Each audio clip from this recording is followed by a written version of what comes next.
Negara Arab Saudi terus mendalami hubungan diplomatik dengan Israel.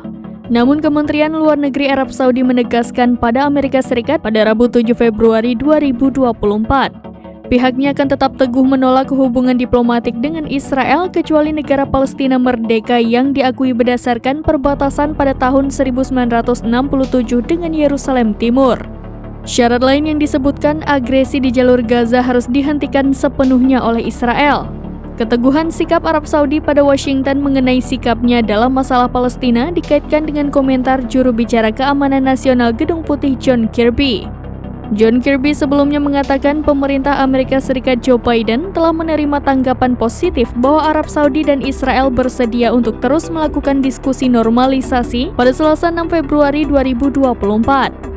Gagasan Israel dan Arab Saudi untuk secara resmi mempererat hubungan menjadi perbincangan sejak Saudi memberikan persetujuan diam-diam kepada negara tetangganya di Teluk Uni Emirat Arab dan Bahrain yang menjalani hubungan dengan Israel pada 2020. Menurut sumber yang mengetahui pemikiran Riyadh kepada Reuters pada Oktober 2023, Arab Saudi menunda rencana yang didukung Amerika Serikat.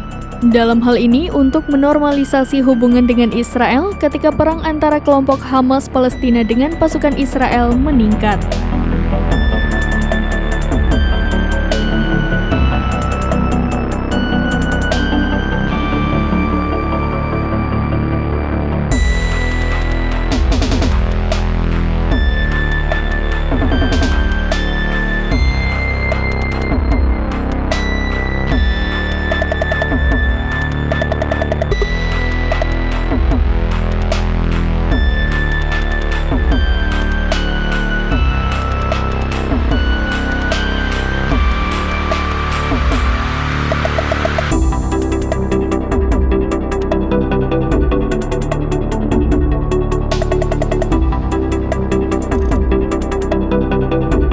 Download Tribun X sekarang, menghadirkan lokal menjadi Indonesia.